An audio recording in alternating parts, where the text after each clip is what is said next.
کون سی وجوہات ہیں کہ جس کی وجہ سے کسی بھی صحابی رسول کی ادنا سی بے ادبی نہیں کی جا سکتی؟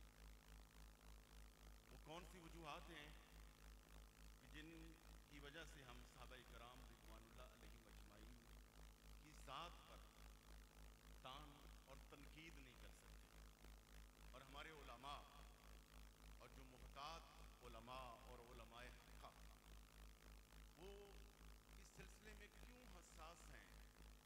اور یہی حساسیت کا درس وہ معاشرے میں کیوں پھیلا رہے ہیں؟ کیا ان کا کوئی اپنا ذاتی ایجنڈا ہے یا ان کا اپنا کوئی فائدہ ہے؟ نہیں، جو مخلص اور علماء حقہ ہیں وہ حضور نبی اکرم صلی اللہ علیہ وآلہ وسلم کی امت کے بہت بڑے خیر خواہ ہیں، اور وہ خیر خواہی اس دور میں سب سے بڑی یہ ہے کہ قرب قیامت کی طرف ہم جا رہے ہیں، دجالی فتنے، اور دجالی فتنے ہمارے ایمان کو چھیننا چاہتے ہیں، اور علماء حقہ اور مخلصین امت جو ہیں وہ ہمارے ایمان کی حفاظت کرنا چاہتے ہیں۔ تو میں نے اپنے مشائخ، اپنے اساتذہ اور اپنے علماء کا جو لٹریچر پڑھا اور جو ان کی خدمت میں بیٹھ کر سیکھا، اس پہ بڑی طویل بات ہو سکتی ہے، اختصار کے پیش نظر میں 4 چیزیں، اور صرف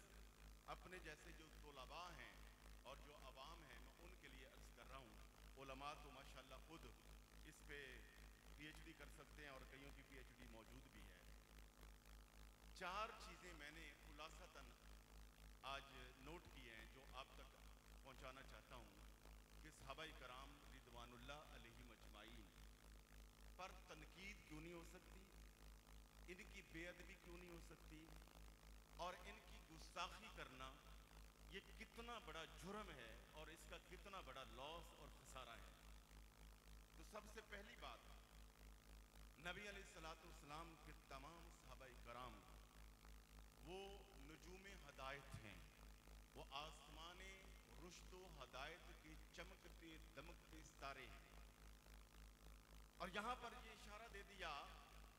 کہ ستارے جو ہیں وہ خلا سے بھی اوپر ہوتے ہیں، فضا سے بھی اوپر ہوتے ہیں، تو جو خلا میں موجود ہو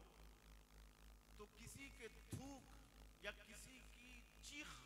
گالی والی اس کی کتنی ہی طاقت اور قوت کیوں نہ ہو، اور کوئی کتنی ہی پریشر کے ساتھ تھوکنا چاہے تو کسی ایک ستارے پر تھوک لے تو تھوک نہیں سکتا۔ کیوں؟ اگر وہ تھوکے گا یا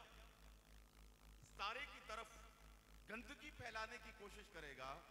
تو الٹا اس کا اپنا ہی منہ گندا ہوگا، اور الٹا وہ تھوک اور گندگی اس کے اپنے ہی دامن پر آئے گی۔ اس لیے علماء اہل سنت و علماء حقہ اس معاملے میں حساس ہیں کہ کوئی بھی انسان اور بالخصوص نبی علیہ السلام کا امتی یہ غلطی نہ کرے کہ صحابہ کرام کو تو اس کا نقصان نہیں ہونا، الٹا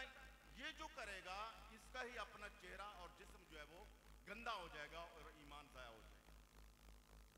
صحابہ کرام رضوان اللہ علیہم اجمعین پر نمبر 2، تنقید کیوں نہیں ہو سکتی، ان کی بے ادبی کیوں نہیں کر سکتے؟ اس لیے کہ تمام صحابہ کرام ظل نبوت ہیں، نبوت کے مظہر ہیں، تمام صحابہ کرام حضور نبی علیہ السلام، اور یہی وجہ ہے کہ امت تک جو کمالات نبوت پہنچے ہیں، جو پیغام نبوت پہنچا ہے،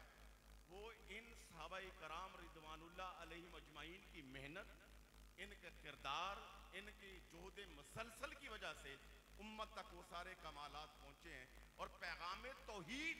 اور پیغام رسالت 4 دانگے عالم میں جو پھیلا ہے پوری کائنات میں، اس کے پیچھے صحابہ کرام رضوان اللہ علیہم اجمعین کی محنت موجود ہے۔ اور یہ وہ طبقہ ہے جو مردہ اور اللہ کا پسندیدہ طبقہ، اور اس پر قرآن مجید شاہد ہے۔ قرآن نے یہ بتایا ہے کہ اللہ جل شانہ اپنے نبی کے صحابہ سے راضی بھی ہے، اور یہ صحابہ کرام رضوان اللہ علیہم اجمعین یہ اللہ کے منتخب لوگ ہیں، تعالیٰ نے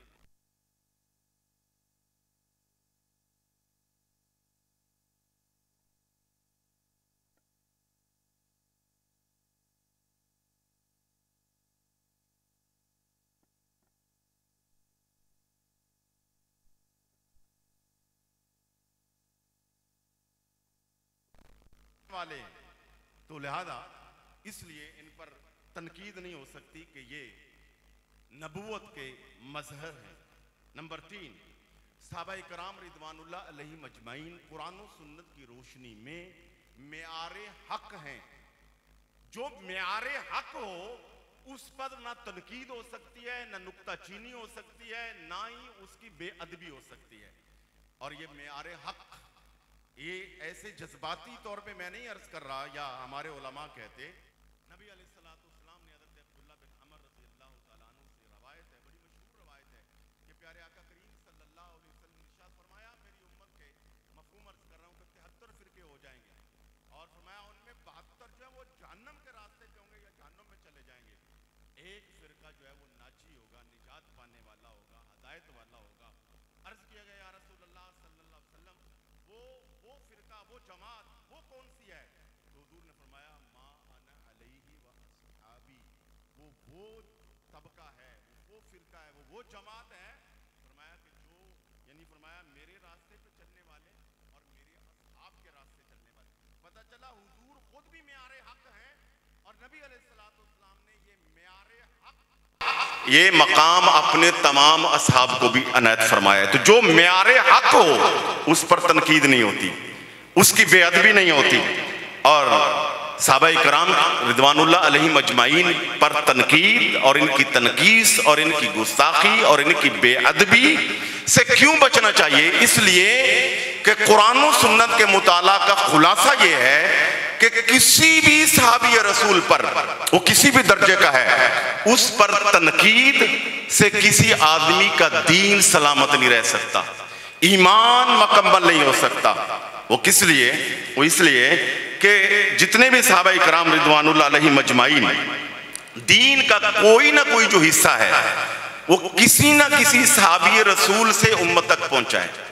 قرآن کا کوئی بھی جو ٹکڑا ہے وہ کسی نہ کسی صحابی رسول سے امت تک وہ پہنچا ہے۔ اگر پہنچانے والے پر نکتہ چینی کر دی جائے، پہنچانے والے کو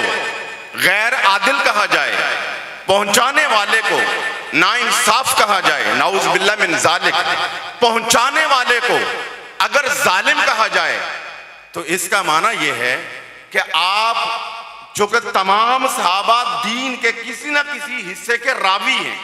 روایت کرنے والے ہیں، جب راوی ہی مجروح ہو جائے گا، جب راوی ہی جو ہے وہ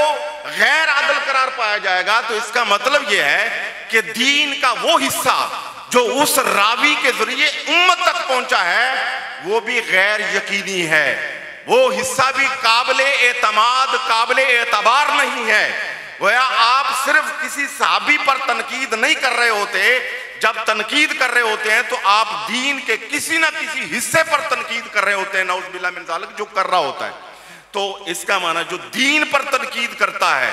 جو دین کی تنقید نکالتا ہے، جو اس دین پر طعن و تشنیع کے نشتر چلاتا ہے، اس کا اپنا دین باقی نہیں رہ سکتا، اس کا اپنا دین اور ایمان سلامت نہیں رہ سکتا۔ اس لیے نبی علیہ السلام کے تمام صحابہ کرام رضوان اللہ علیہ مجمعین،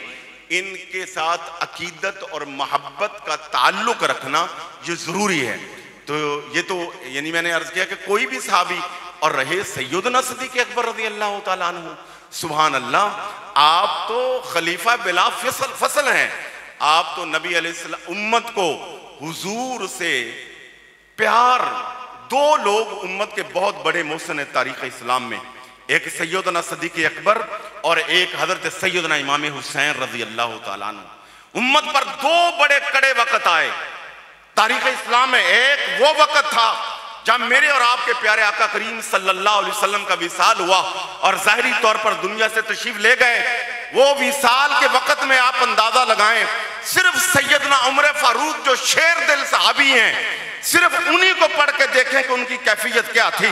کسی صحابی کی ٹانگ کانپ رہی تھی، کسی کا ہاتھ کانپ رہا تھا، کسی کا دل جو ہے وہ اس کے قابو میں نہیں تھا، کوئی بات کر رہا تھا، کوئی بات کر رہا تھا۔ عجیب و غریب ایک پریشانی کی کیفیت تھی، تذبذب کی کیفیت پیدا ہو گئی۔ اس وقت امت کو جس شخصیت نے سہارا دیا، امت کو جس نے پاؤں پہ کھڑا کیا، امت کو جس نے جینا سکھایا، وہ سیدنا صدیق اکبر رضی اللہ عنہ کی ذات گرامی ہے۔ اتنا ایمان مضبوط تھا۔ اور دوسرا کڑا وقت سن 61 ہجری میں کربلا کے میدان میں اس وقت امت پر آیا تھا جب یزیدی نبی علیہ السلام کے دین کو مٹانا چاہتے تھے یا اس دین میں تعریف کرنا چاہتے تھے۔ اس وقت اپنی